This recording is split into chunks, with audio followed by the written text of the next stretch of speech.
Sunday Gleaner dated January 27 had a headline that almost 15% of children who run away from home or were last abducted last year were still unaccounted for.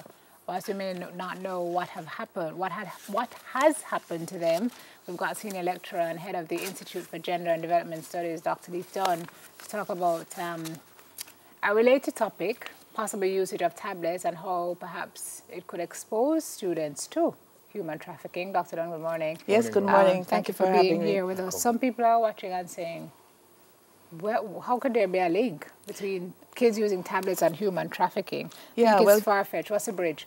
Okay, so tablets are good in that they provide information, but they also expose children to a lot of persons, predators, who could lure them into human trafficking. And the point is that the teachers, parents and so on need to be aware of what the dangers are.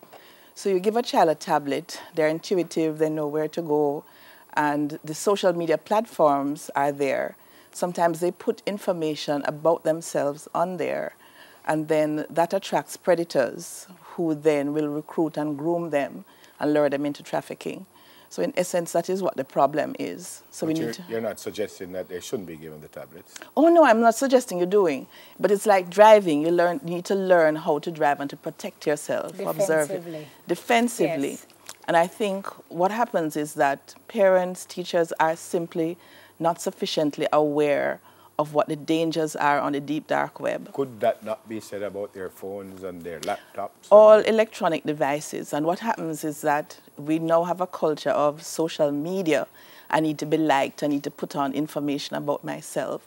And that privacy information that you're putting on, the personal photographs and so on, are part of the danger. So predators, for example, will appear to be wanting the friend of the child, you share common interests or what have you, you develop a friendship, and what that person is in fact grooming you to perhaps sexually exploit you or lure you into trafficking.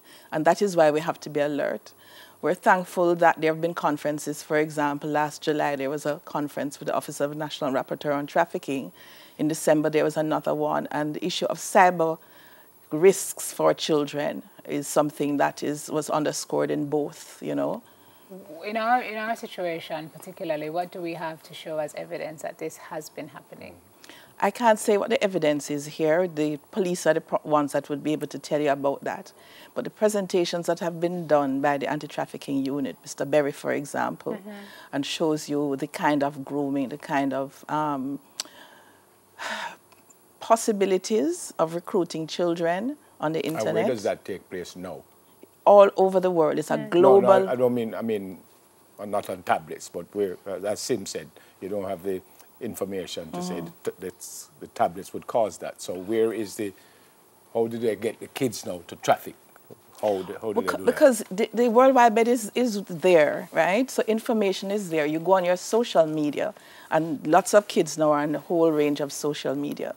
Now, on the face of it, it looks okay, but what is happening is that children are sharing information about themselves, their schools, they're putting on photographs of themselves, and what you have is sexual grooming, someone who is there seeking to exploit you, lure you into trafficking, and then trying to meet you afterwards. And in fact, Mr. Berry spoke about being able to order, so persons can order the kind of child that they want. Right? And that child is trafficked and then brought and so on. So we need to be alert about those dangers even while we're using the tablets for education and so on. Wow. So the tablets, the technology itself can be an issue. But really, to me, the bigger issue is the gatekeeping. Gatekeeping and public education. And public education. And the reason I'm out of my bed at 6 o'clock this morning is because I am part of a whole range of persons who are trying to build awareness about the risks of human trafficking, including the risk for recruitment online. And parents, teachers, churches, everyone needs to be more aware of that and work with the children. You can put on filters on the... I was just going to say, what does work with the children mean in this case? Building awareness of them. Do not tell anyone, you know, where you live. So, for example, basic information on what school you go to, putting your pictures of your school uniform or your face. And we know that there's a difference between the boys and the girls. The girls tend to put up more, you know. And that is a danger, you know. So we have to make the children more aware of what the dangers are and make them smarter. Yeah, actually, kind of, I need to have a discussion with my daughter out of this interview, because I don't allow her on social, but just thinking that they're innocently doing these things, they just want to keep up with what their friends are doing, and can walk into such a huge issue. Peers are recruiters without even knowing. They don't Sometimes know. they don't Yeah. know. What do you mean by that? So, for example, your friend says, oh, you know, I saw this or what have you, gets you into it, and then you know that someone else on the other side who is not the profile that they present themselves, because they like, some children want to be liked, you know, and it's a whole new culture. In this age, yes. In this age, you know. You mentioned filters. What exactly are you saying to principals, parents, teachers? Exactly.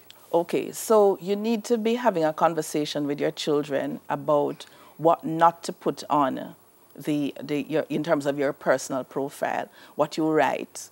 Have a relationship with them so that if anyone tries to get them to do anything, they will tell you immediately, right?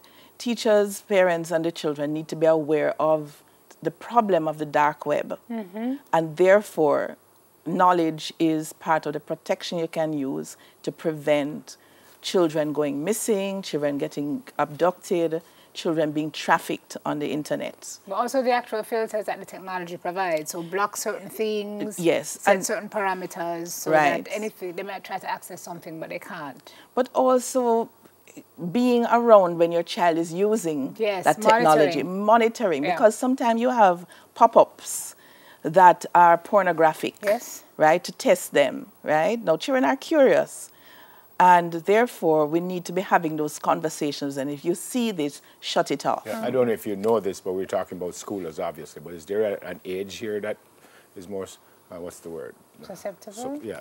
I would say adolescents, you know, adolescents. We also need to be thinking about children who have emotional problems or want to be liked. Vulnerable. You know, very, very vulnerable. But techno-natives you mentioned. So I find it surprising you say adolescents, because some of these 8-year-olds and 9-year-olds, they're intuitive from the way they navigate these things, you know. They know and it. that's what I think that's a part of the problem, Dr. Dunn, frankly, is that the teachers and the parents can't keep up, because we are not predisposed. We're not born with this indigo chip. Yes. We call them indigo children.